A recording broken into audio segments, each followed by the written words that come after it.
Savez-vous pourquoi vous souffrez lorsque vous perdez vos amis? Par rapport à ça, il y a une dynamique qui semble avoir lieu lorsqu'on a des amis. On passe un bon moment, ça se passe bien, on vit ce qu'on a à vivre, on vit des partages, et tout d'un coup, c'est comme si avec le temps, il y a une dynamique qui est en train de changer. Et donc il y a un moment où il risque d'y avoir une sorte de séparation. Et dans cette séparation, elle peut avoir lieu non seulement parce que j'ai plus envie que ce soit mes amis parce qu'ils sont devenus chiants et qu'ils se comportent plus comme des ennemis que comme des amis, mais ça peut aussi être cette notion de on s'est éloigné parce qu'on a déménagé et puis du coup le contact s'est effrité et c'est plus compliqué parce que les contacts à distance sont plus compliqués. Et en fait cette notion de séparation, que ce soit de cette manière-là ou d'autres manières qui peuvent encore exister, il y a un moment où on a du mal à accepter que c'est en train d'arriver. Et que cette notion-là est parce que le plus souvent, on a une peine à accepter le changement. Et dans cette difficulté à accepter le changement, il y a aussi cette notion amicale, le lien à autrui, l'interaction. Et ce changement vient aussi parce que on a chacun eu notre parcours.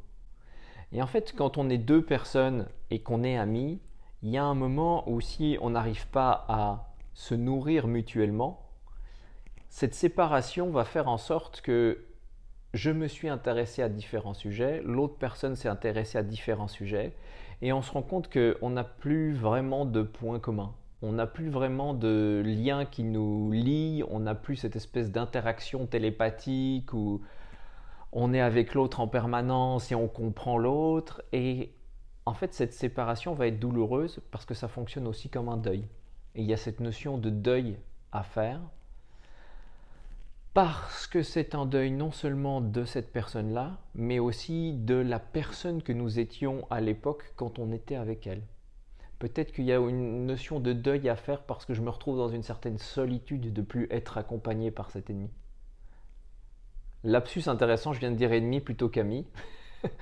Il y a cette notion où cette séparation avec la personne va peut-être mettre une distance, mais qui va être aussi salvatrice pour moi. Parce que justement, si dans cette interaction, il y a moi qui dois faire toujours le lien parce que l'autre ne m'appelle plus, ou si cette personne m'appelle à chaque fois qu'elle a des problèmes et puis qu'il y a ce côté je te prends de l'énergie et j'aimerais que tu m'aides et c'est surtout rends-moi service, et on est effectivement plus dans une dynamique où c'est devenu un ennemi plus qu'un ami. Et donc ce besoin de séparation, il est douloureux aussi parce que tout d'un coup, je me rends compte du changement de mon interaction avec cette personne. Et il y a un moment où c'est simplement accepter que, voilà, on a vécu ce qu'on avait à vivre, on a fait ce qu'on avait à faire, on s'est nourri, on a grandi ensemble, on s'est épanoui, on a profité de la vie et waouh, merci. Et autant ce qui va être douloureux, c'est parce que je me dis, on n'a plus d'avenir, autant dans le présent, je peux valider tous les bienfaits du passé.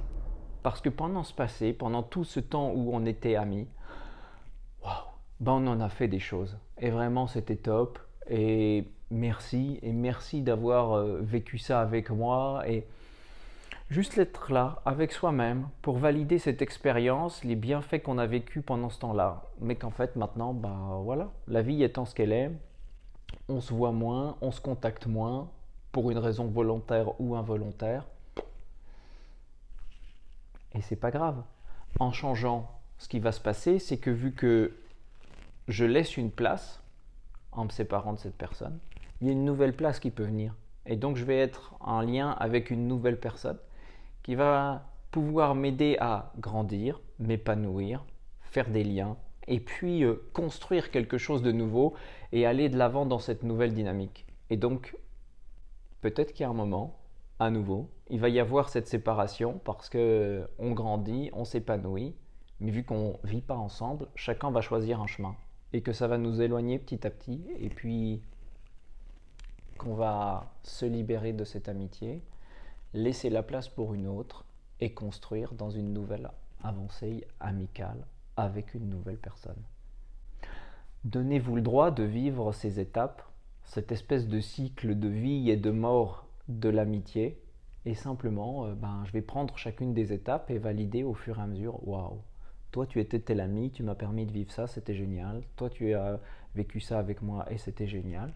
Et simplement passer en rétrospective tout ce qui vous est arrivé, vous rendre compte du parcours que vous avez fait en simultané, et qu'en fait, oui, on souffre quand on fait un deuil de notre amitié, mais en même temps, c'est aussi quelque chose de porteur de se rendre compte de tous les bienfaits de ce qui est arrivé et qui permet de valider l'expérience afin de repartir dans une nouvelle dynamique sans répéter le même schéma ou sans avoir autant d'impact émotionnel lorsqu'une prochaine fois, il y a aussi cette séparation au niveau de l'amitié qui se fait.